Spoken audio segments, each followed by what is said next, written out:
really honored today to have Recording as in our progress. annual E. Lawrence Barcella keynote speaker, keynote address, the Attorney General of the United States, who's really actually no stranger to this institute, because both in his earlier years at the Department of Justice and both when he was at Arnold and Porter, he appeared actually on a number of panels here at the Institute. Judge Garland, after graduating from Harvard undergrad and law school, he clerked for Judge Henry Friendly of the U.S. Court of Appeals for the Second Circuit and Justice William Brennan Jr.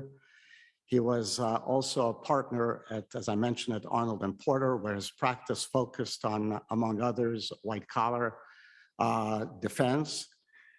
He also spent a substantial portion of his earlier career at the Department of Justice in a number of capacities as Deputy Assistant Attorney General in the Criminal Division, Principal Associate Deputy Attorney General, Special Assistant to the Attorney General, and also before that, he was an AUSA. So he certainly filled all the ranks at the Department of Justice. He also, in his capacity, in those capacities, had a direct supervision of some major investigations and prosecutions of national importance, including the Oklahoma City bombing, the Unabomber case, and the Montana Freeman case. He was appointed to the United States Court of Appeals for the District of Columbia Circuit in 1997, and he served as Chief Judge of the circuit from 2017 to 2020. And during that period, he chaired the Executive Committee of the Judicial Conference of the United States. In 2016, as we all know, President Obama nominated him for the position of Associate Justice of the United States Supreme Court. And in early 2021, he was appointed by President Biden Attorney General and was sworn in on March 11th of last year. We are truly honored to have with us today the 86th Attorney General of the United States, Judge Merrick Garland. Good morning. Thank you, Ray, for that kind introduction and for inviting me to join you today. It is, as you said, nice to be back at the Institute, if only virtually. Looking over the list of speakers and attendees, I see lawyers I tried cases with and against, lawyers I supervised and was supervised by, and lawyers with whom I spent many years attending monthly meetings on corporate criminal practice at the Edward Bennett Williams Inn of Court. Now I want to remember for a moment a lawyer who is no longer with us, a friend to whom the Institute has dedicated this lecture, E. Lawrence Barcella, Jr. Larry and I became friends the old-fashioned way. We spent more than 3 weeks trying a case against each other. Larry was already a legend of the bar at the time. As an assistant U.S. attorney, he had worked on legendary terrorism cases, including the Orlando Letelier assassination and the Achille Lauro hijacking, among many others. He had relatively recently left the U.S. Attorney's Office for a corporate criminal practice. Larry had had scores of trials. This was only my second, but he took a liking to me. On several days, for a few minutes after trial adjourned, we would sit together on a bench in Judge Flannery's courtroom. Larry would give me friendly pointers on trial practice. I needed them. Larry Barcella was a superb lawyer, a skilled trial tactician, and a friend of many who are watching this address. To me, he was a most generous soul who embodied our profession's ideal of civility. I miss him, especially today. And now let me say a few words about corporate criminal law enforcement. It will not surprise you to hear that the prosecution of corporate crime is a Justice Department priority, nor does anyone need to tell this audience why that is so. Fraud, theft, corruption, bribery, environmental crime, market manipulation, and anti-competitive agreements threaten the free and fair markets upon which our economy is based. They decimate the assets of individuals, organizations, and governments alike, and they increase costs for every American. Corporate crime weakens our economic institutions by undermining public trust in the fairness of those institutions. Failing to aggressively prosecute such crimes weakens our democratic institutions by undermining public trust in the rule of law. The essence of the rule of law is that like cases are treated alike, that there is not one rule for the powerful and another for the powerless, one rule for the rich and another for the poor. To fail to aggressively prosecute corporate crime leads citizens to doubt that their government adheres to this principle. The Justice Department does not intend to fail. Last fall, Deputy Attorney General Monaco spoke to the 36th National Institute. Her speech covered the waterfront of the changes the Justice Department has made and is considering making with respect to our corporate criminal enforcement policies as they relate to both companies and individuals. We will, of course, continue to hold companies accountable for their criminal conduct. Today, I want to focus on individual defendants. As the Deputy Attorney General noted, I have made it clear that the Department's first priority in corporate criminal cases is to prosecute the individuals who commit and profit from corporate malfeasance. It is our first priority because corporations only act through individuals. It is our first priority because penalties imposed on individual wrongdoers are felt by those wrongdoers rather than by shareholders or inanimate organizations. It is our first priority because, as everyone who has counseled individual corporate officers know, the prospect of personal liability has an uncanny ability to focus the mind. That prospect is the best deterrent to corporate crime, and deterrence, after all, is what we are after. But most important, the prosecution of individuals is our first priority because it is essential to Americans' trust in the rule of law. As I said a moment ago, the rule of law requires that there not be one rule for the powerful and another for the powerless, one rule for the rich and another for the poor. When people see individuals walk while their companies pay the fines, they cannot help but think that essential principle has been violated. Indeed, as Attorney General Edward Levy noted in a 1975 speech, the very term white-collar crime is itself, quote, unfortunate, since it suggests a distinction in law enforcement based upon social class. Having tried and supervised corporate criminal cases, I know full well that obtaining individual convictions rather than accepting big-dollar corporate dispositions is a difficult and resource-intensive road for the Justice Department. Accordingly, the Department is marshaling its resources to enable us to successfully take that road. In that regard, the President's FY22 budget seeks increases for the Justice Department's corporate criminal enforcement efforts. These increases extend to our 94 U.S. Attorney's offices, as well as to the criminal, antitrust, tax, and environment divisions. They include an additional $36.5 million for the U.S. Attorney's offices and the criminal division to bolster efforts to combat pandemic-related fraud. These additional funds will allow the Department to hire 120 additional attorneys to execute that important mission.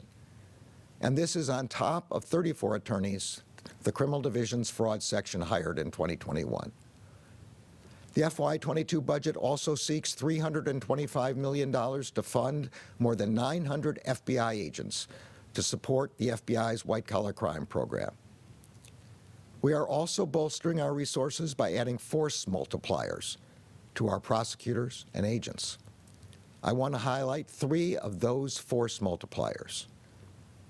The first force multipliers are our partnerships at every level of government and around the world. As the President noted in his State of the Union address on Tuesday, the Department has just launched an interagency task force to hold accountable Russian oligarchs and others who seek to evade U.S. sanctions or otherwise profit from corrupt conduct.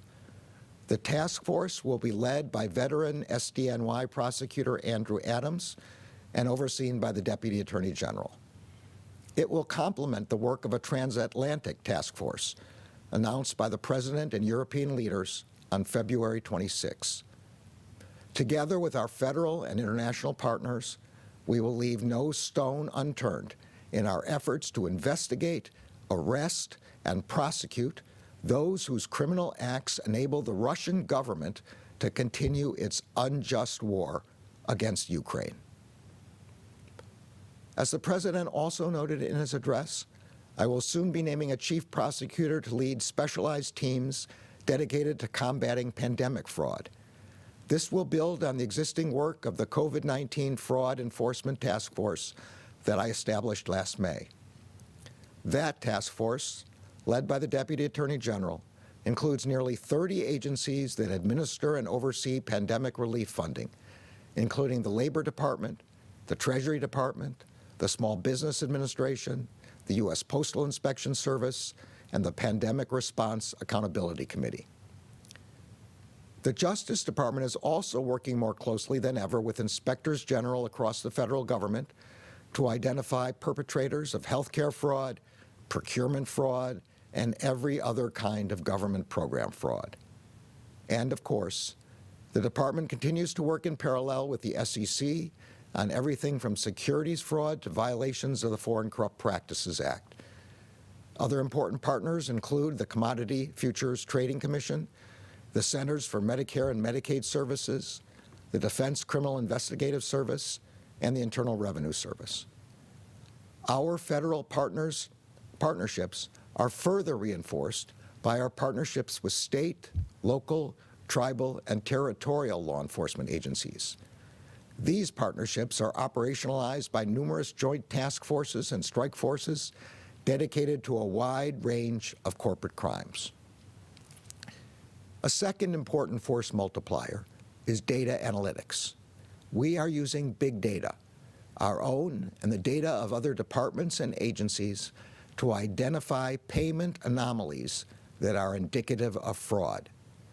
And we have provided the Criminal Division's fraud section with a new embedded squad of FBI agents to further strengthen our ability to bring data-driven corporate crime cases nationwide. This represents an enormous expansion of the data analytic work we first applied to healthcare fraud when I supervised the fraud section as a Deputy Assistant Attorney General. The third force multipliers are the defense counsel in this audience, or at least those of you who represent corporations and their boards of directors.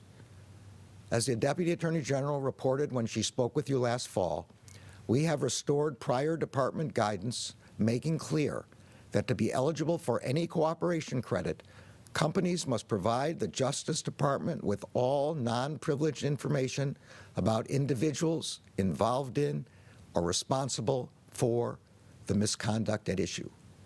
This means all individuals, regardless of their position, status, or seniority, and regardless of whether a company deems their involvement as, quote, substantial, quotes, quote.